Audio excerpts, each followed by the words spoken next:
Hello everyone and welcome back to another episode of FPL Fan Zone. My name's Nick and in today's episode we're going to have a look at my early thoughts going into game week 28. Now just a quick consideration is that there's still 11 days before the game week 28 deadline and there's a lot of fixtures coming up, so try not to make any early transfers to obviously avoid things like injuries or suspensions before the game week 28 deadline. We're going to have a look at some of how the FA Cup is going to impact our strategies going forward, especially game weeks 34 and potentially game week 33 as well. We're going to do some injury updates to Isak and Saka. We've had some updates from the managers there about when their return dates are. And then we're going to look more deeply at what to do with Palmer. Another blank for him again. When to buy Haaland. There's now the talk about him coming back into form. And then also what to do with what players in blank game week 29 before a final look at how my team did in game week 27. So don't forget to hit like, hit subscribe if you're new around here, and that notification bells if you want updates after the FA Cup draw, especially with the updates for the fixtures for game week 34. Also, you can join the FPL Fan Zone League. It's free to join. There is a Premier League shirt available for the winner. The code is on the screen. I'll put a link in the comments below as well. But without further ado, let's get started.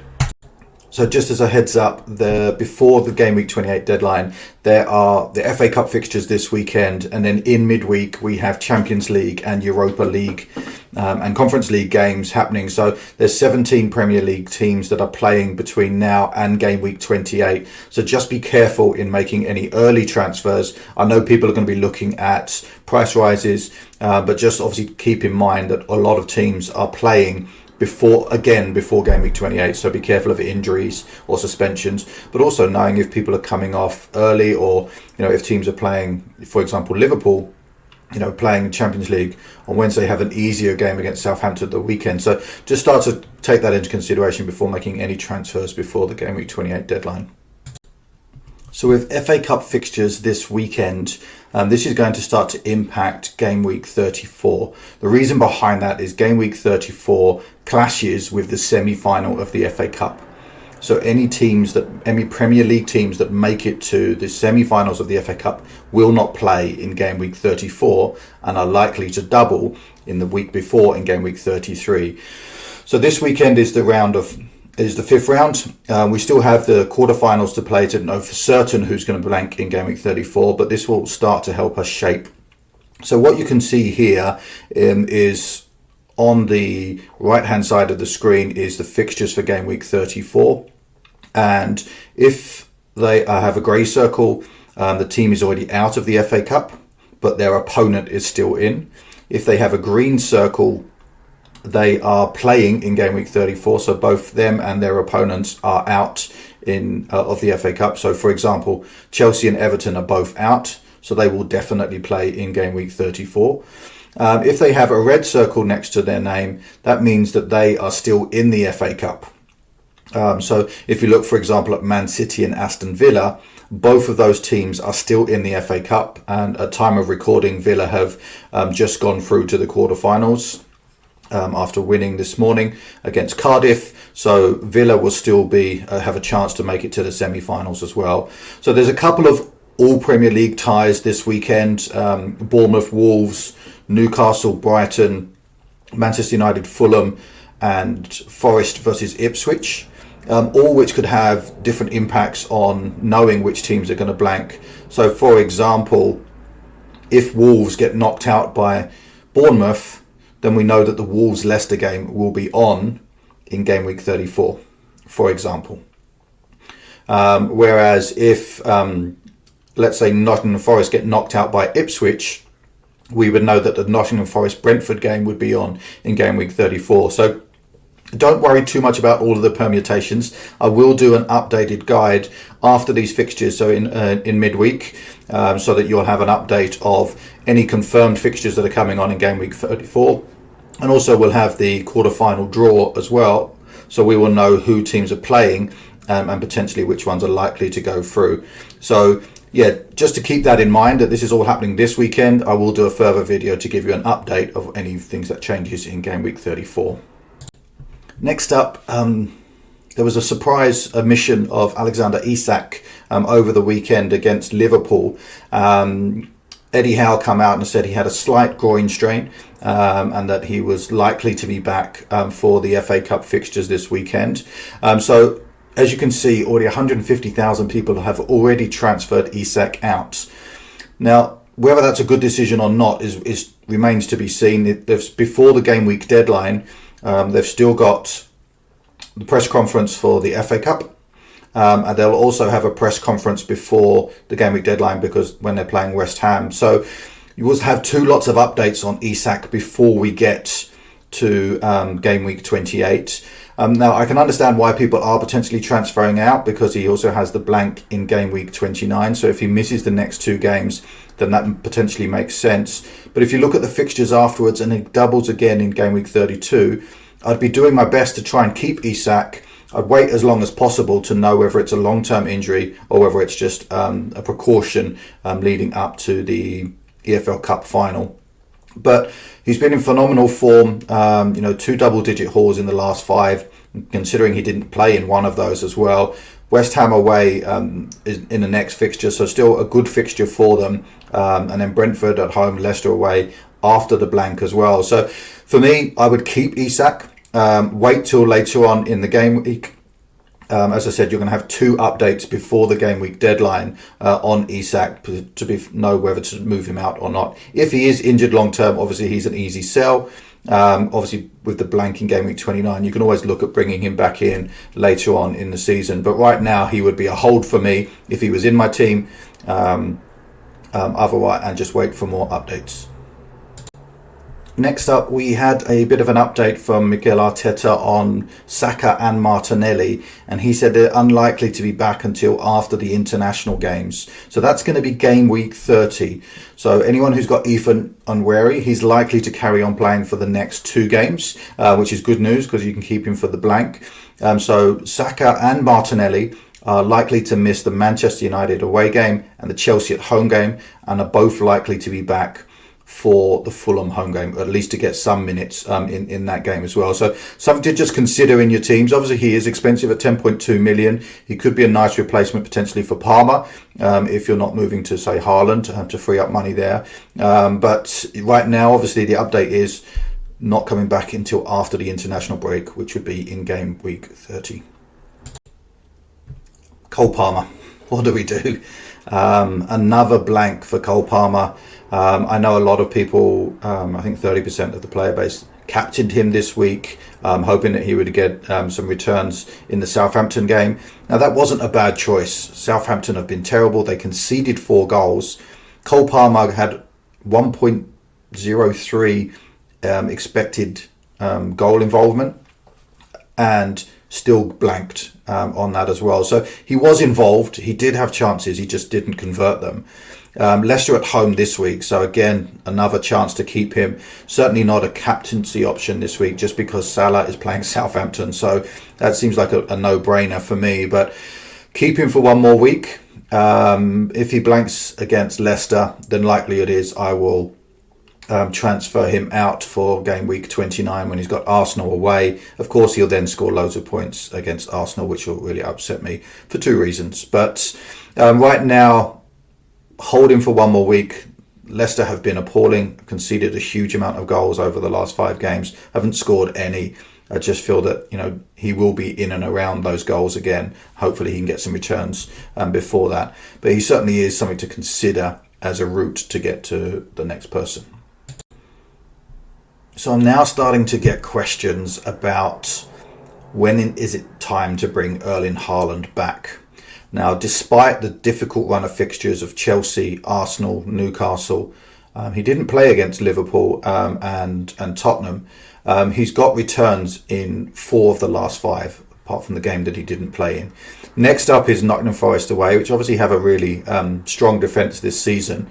But then in game week 29, Brighton at home, Leicester at home in 30, Manchester United away in 31, Crystal Palace at home in 32. The fixtures are getting easier, so you would expect that the potential for him to continue getting goals is going to stay there for him as well. Surprisingly, already 160,000 transfers out this week. I don't understand that personally. I think a lot of people are now looking at bringing him in, and myself included. I'm looking at bringing him in for game week 29, moving Palmer down, and then Watkins up to Haaland. I just think that obviously at 14.7 million, there are some other questions that leads. So if I get Haaland in, I have no route to get to Isak. And Isak, we know, has a double in 32, potentially has another double in game week 33. And does it make sense to have Haaland at 14.7 million and not have Isak, who's got two doubles? Haaland may have one in 33, for example. I'm just not entirely sure. So I can get to Haaland in two moves. Am I looking at it seriously? Yes. The bigger question is how that impacts the rest of my team. And of course, with the FA Cup results, if, for example, Man City get knocked out and don't look like they're going to double in game week 33, then he certainly won't be one for me to be bringing into my team. The other people are talking about dropping Salah for Haaland, and there's just no way I would do that. Salah's form has been too good. Liverpool are too strong at the moment, and I just think that Salah will continue to outscore Haaland, apart from the one double game week. So right now, my only option would be to sell Palmer to free up funds to move to Haaland. But again, not this week, likely from game week 29 onwards. Next up, what to do with the players that blank in game week 29. So we know that in game week 29, Liverpool, Crystal Palace, Newcastle and Aston Villa are not going to play in game week 29. So what do we do with those players if they're already in our team? Let's start with Liverpool. For now, obviously, I would just keep them. They've got Southampton at home this week. So if they're already in your team, try and keep your Liverpool players at least for game week 28 and then make a decision. They're unlikely to blank again for the rest of the season. Double again for the rest of the season. So we know that they're playing in the blank game week 34. So they will have fixtures every week. They won't have any doubles. So keeping Salah for me is a no-brainer. Keeping Trent, he's obviously on a really good run of form at the moment, getting returns in every game. And the fixtures look good. So for me, try and keep at least two in Salah and Trent. All of the others are potential options to be let go.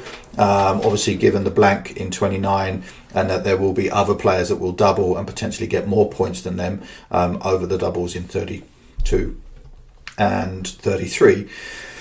With Crystal Palace and Newcastle, again, both of them have really good fixtures this week. Ipswich at home, West Ham away, and then good fixtures after the blank as well. So I don't have any Crystal Palace in my team, and I've really been regretting not having any in my team, but obviously knowing that with the blank game week 29, would I buy them now? No, from either of those teams. Would I look at buying them after the blank? Absolutely. Good fixtures. Both of them have doubles in 32, and there is a potential for both of them to double again in 33 before blanking in 34. So there's certainly players that if you have in your team, I would look to hold where you can, obviously depending on your strategy for game week 29. If you've got lots of players from each of these teams, 2 or 3 players from each of these teams, then you probably just free hit in game week 29. You probably don't want to take more than sort of a -8 to fix your team for game week 29. With Aston Villa, they're probably a sell for me at the moment. Brentford away this week is fine. Brighton away, Nottingham Forest at home are tougher fixtures. Their defence has been really, really poor, but the new signings, Rashford and Asensio, are starting to look really good. Scored. Asensio's got a couple of 3 goals now. Rashford's got several assists. So for me, they're not a priority right now. They may potentially double in game week 33, but not looking like a hold. So for me, there's 2 players I would potentially keep from Liverpool. Munoz and Mateta from Crystal Palace. Obviously, Isak is really dependent on whether or not he is injured. I've got Hall, and he's just got nothing in that defence for a number of weeks now. He's just sitting on my bench. I'm hoping that picks up after the blank game week. But you've also got the likes of Jacob Murphy or Gordon in midfield. Again, none of those you have to keep, but obviously do consider that Newcastle could potentially have a double-double. And then with Aston Villa, I think they're a sell for me right now. I've got Watkins in my team. He's been great. I think he has just about outscored Isak in the period that I've moved him off. So that has worked well for me, especially given the Isak injury. A doubt. But I'm looking to move off them. I moved off Rodgers last week. Of course, that was a troll. 7 weeks blanking. I remove him from the team, and what does he do? Of course, he scores straight away. So either way, depending on your strategy, if you're free hitting in Game Week 29, I would just keep all of them. If you are not free hitting, then I would definitely look at selling Villa first. Then look at selling. If you've got a third Liverpool player, certainly sell the third Liverpool player, and then obviously dependent on who you've got from Newcastle and Crystal Palace, because they have the doubles already guaranteed in 32. So here it was, my team for Game Week 27. Another small red arrow, I think down 37,000 places, 54 points. Overall, not massively unhappy with the team. I got clean sheets from Gabriel and Trent. Salah captain, so it was the right decision, but only by 3 points, so not a huge difference there. And Bremo got points, Bowen got points, Cunha and Raul both blanked, Watkins got some points as well. I guess the only thing for me is that I had Kluivert on the bench, so if Kluivert had come in for Raul, for example, which was one of my benching to headaches this week, that would have made a huge difference and given me a small green arrow. But right now, overall, $30,000 place drop isn't the end of the world. I'm down to 1.2 million in the world, so need to start climbing again now. Don't want to keep that red arrow going right now, but 19 bench points is tough to take, but overall the team still looks good for Game Week 28. Looking forward to Game Week 28. Got one free transfer, 0.0 million in the bank, and as it stands, I've got Flecken in goal versus Aston Villa at home. The other option is Pickford for Wolves away. I've got both of those strikers. I've got Cunha and Watkins, so it's a bit of a toss of a coin either way there. I just think Flecken's been slightly better formed than Everton defence at the moment. I've got Kirkes and Kluivert, both with Tottenham away. I've got Gabriel at Manchester United away, Trent Alexander-Arnold and Salah, both with Southampton at home, which obviously is a great fixture, and Salah is captain for me this week. Palmer, Leicester at home, again another good fixture. Hopefully he can get some returns, otherwise he will definitely be out of my team for Game Week 29. And then Umbremo, Aston Villa at home, Bowen with Newcastle at home, and then up front I've got Cunha versus Everton at home and Watkins versus Brentford at home. And then on the bench I've got Pickford, Raul, Mikalenko and Hall. So overall the team looks good. It's not a particularly great week looking at the fixtures there. There's some tougher fixtures in there. But obviously Salah captain against Southampton, it seems an easy no-brainer for me. Not considering any transfers this week. I'd like to roll my transfer so that I have 2 free transfers going into Game Week 29. So let's have a quick look what that might look like. Looking ahead then to Game Week 29, as it currently stands, I have 4 players that would blank, so I would look to sell one of those. As it currently stands, I would have 2 free transfers, and I've got a couple of options here. So the first one is just to move Ollie Watkins to either Chris Wood, or and just have an easy option there, because Chris Wood has Ipswich at home. It seems like an easy no-brainer there as well. There is the other thought process to sell Palmer down to someone like a Minte from Brighton and then bring in Haaland.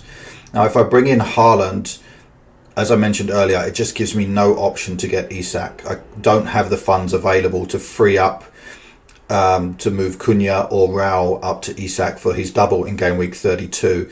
So I do have a route to Haaland, and I am considering it, but it does block other options. Like even if I sold Trent to move down, it just doesn't give me options to move either of the two up to Isak.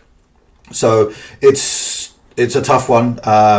Would I prefer my front line to be Isak, Wood and Cunha, or Haaland, Cunha and Raul?